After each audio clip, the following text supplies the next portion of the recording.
Hey guys, what's up? So last week when I was doing my favorite female There are only three protagonists, STARS members left one now. of the characters that Captain had Wesker, come to mind that I Valentine, and myself. wanted to include in that We don't video, know where Chris is. but didn't because of time reasons, What and is this place? I could make a whole Not video quite about your her ordinary just house, that's for sure. on her own, Hey, is Wesker, Jill where's Valentine. Chris? And Jill, the no. reason behind that We is don't want to go back out there. Resident Evil is one of But we've those got to game find. series that, like, when the What first was game that? came out, it was Chris? something that No. hadn't really Jill, experienced before. go and You had investigate. this puzzle solving, you I'm had going with survival her. horror, you had zombies, which was awesome, Chris and I go back a long way. and you had this All weird right, kind of like you two go. We'll similar secure yet this area. branching story. Stay Chris's sharp. scenario was different than Jill's scenario. Chris could take more damage, but he could carry less than Jill did. You know, and that made it different and unique, and it was an ingenious way to encourage replayability. Also, with the different, beating the game A in diamond. X amount of time netted you a different ending than what you would have gotten if you would have taken longer and things of that nature. But the thing with Jill though was there wasn't really a female protagonist like her at the time. Sure, you had some tough women in gaming like Samus and I think you'd better take a look at this. What is it? female fighting game characters and such, What? but you never. Jill was the first one that came along that Jill, she was fully fleshed out See as a if you can find character. any other clues. She was I'll badass. I examine mean, this.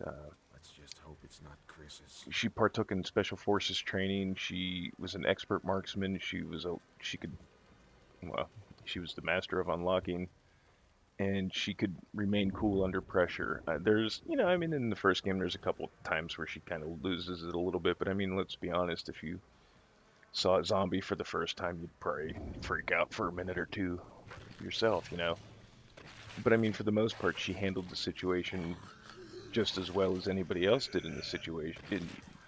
You know, Chris, Barry, all of them were kind of shaken by the whole thing. But as the series went on, she maintained her cool a little bit better, and in the face of BOWs and whatever was thrown at her. I mean, hell, she took on the Nemesis and nothing but a miniskirt and a tube top.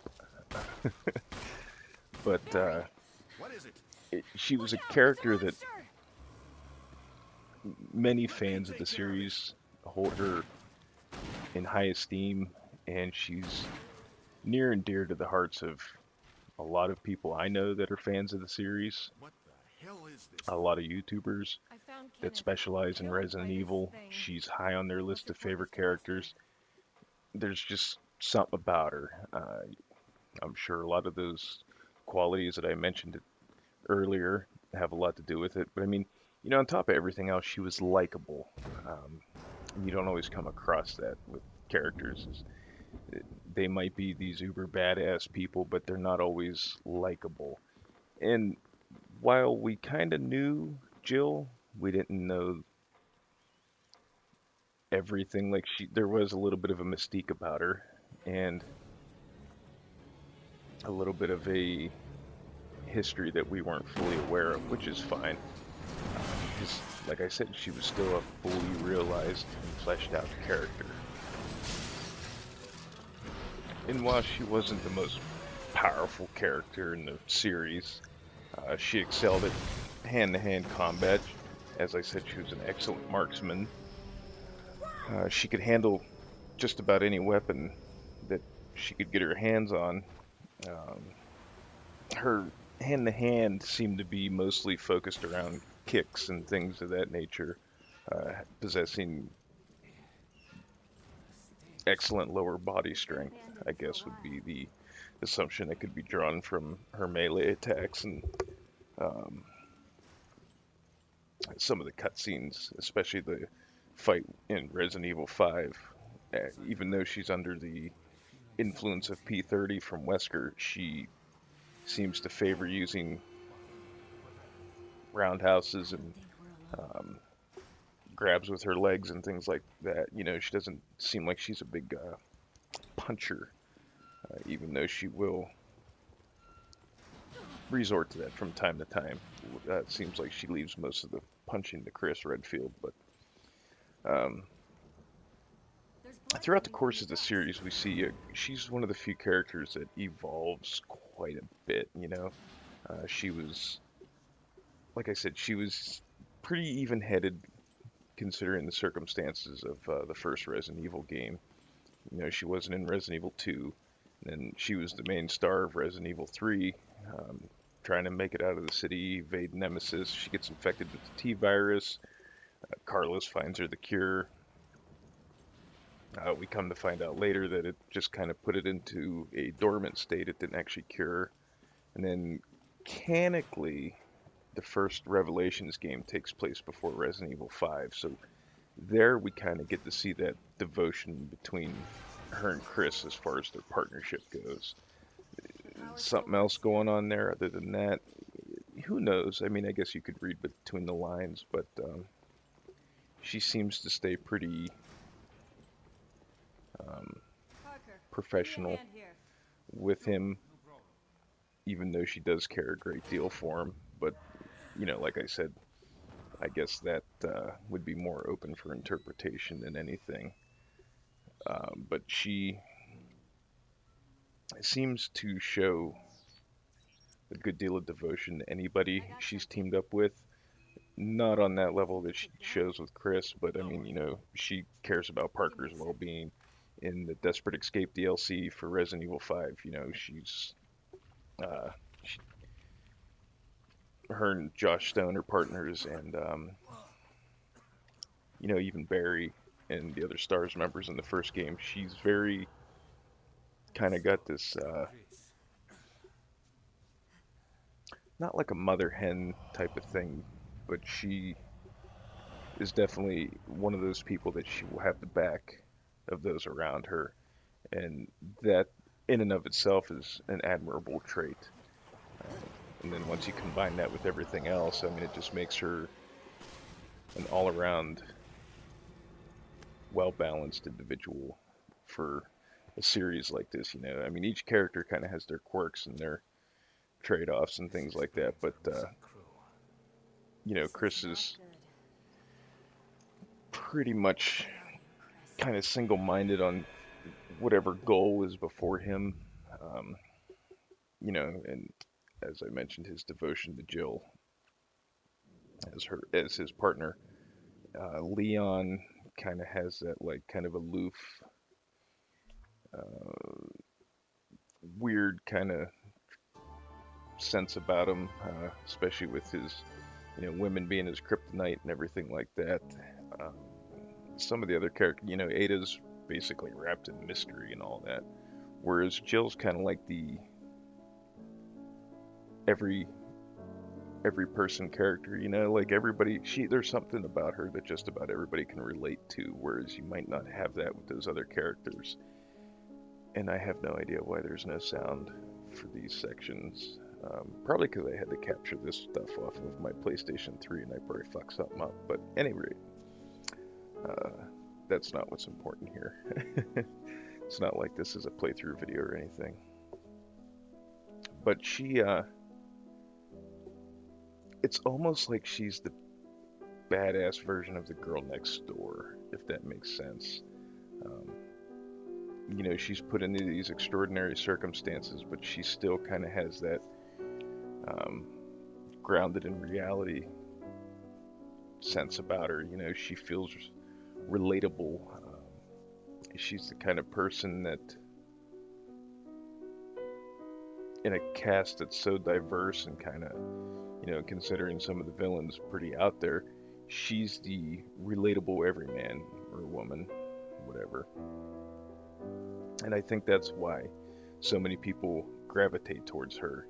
I mean, you do have people that have their, Leon's got his fans, Chris has his fans, so on and so forth, but it seems like more often than not, just from my experience looking around on the internet and digging through message boards and watching videos, there is quite the overwhelming number of Jill Valentine fans.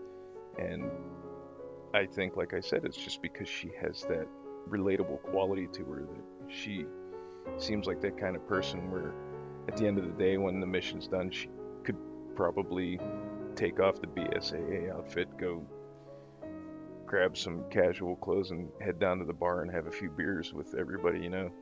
Plus, she plays the piano. There's something kind of cool about a chick that plays an instrument, no matter what it is. But you know, all in all, I don't know if I could say she's necessarily my favorite character in this series, but she is definitely up there. Um, I would say it's a toss-up between maybe her and Ada Wong. Um, I don't know what it is about Ada Wong, but I do. Her and Joe, I would say, are my top two favorite characters. Um, and they probably switch given whatever game they're in, you know. But, you know, we'll see what the future holds. She hasn't, outside of the first Revelations, she's been kind of pushed to the back a little bit, you know. Rarely appearing in Resident Evil 5 other than really the fight scene with, or the fight sequence with her when it's revealed that she is alive. And then in the DLC, you know, she's in the DLCs, but like the core game, she wasn't there a whole lot. She wasn't even really mentioned in Resident Evil 6, which I thought was kind of fucked up because when Piers makes a comment to Chris, when Chris is losing his shit about how it's a good thing Finn isn't around to see Chris acting that way, and I thought that was kind of a low blow to Joe Valentine fans. I think it would have made more sense if Piers said, you know, it's a good thing Jill's not around to see you like this, because, I mean, really, the average Resident Evil player, and especially the hardcore Resident Evil fans, there's no emotional bond really between Chris and Finn like there was between Chris and Jill. And her absence in that game, first and foremost, when Chris is so present in the game, kind of was a kick to the stomach. But then to like kind of like replace her with Finn in that comment just kind of doesn't make a whole lot of sense. I mean, yeah, that Finn was part of Chris's squad that was killed by Carla, but it was who the fuck is like who is Finn to us? You know, the players. You know, I just think it would have made more sense and been a bigger emotional impact if maybe Piers would have used Jill's name, because I'm sure in their time together, Piers is aware of who Jill was and that connection that her and Chris had. But again, there's a lot of design decisions about Resident Evil 6 that doesn't make sense to a lot of people. But hopefully, you know, like I said, she was in Revelations a lot, but maybe we'll see her pop up in Resident Evil 7. Maybe they'll delve into what went on between 5 and 7 with her, why she wasn't in 6, or maybe give some good reason why she wasn't in 6. Maybe the whole thing with the P30 had a longer lasting impact than we're aware of. Hopefully not. I would like to see her come back in 7. But you know, like I said, I had thought of her for the other video I made, but I just would have taken up way too much time talking about her. As I'm sure you see here, we're at the 14-minute mark. So I think I'm going to wrap this one up here. And then I'm going to start getting away from the female characters, and I think I'll talk about just some protagonists, or maybe even antagonists in general. You know, favorite video game characters and stuff like that, and keep going with this a little bit, see where it goes. But yeah, this is a good stopping point. So like always, guys, I want to thank you all for watching, and we'll see you in the next one. Have a good one.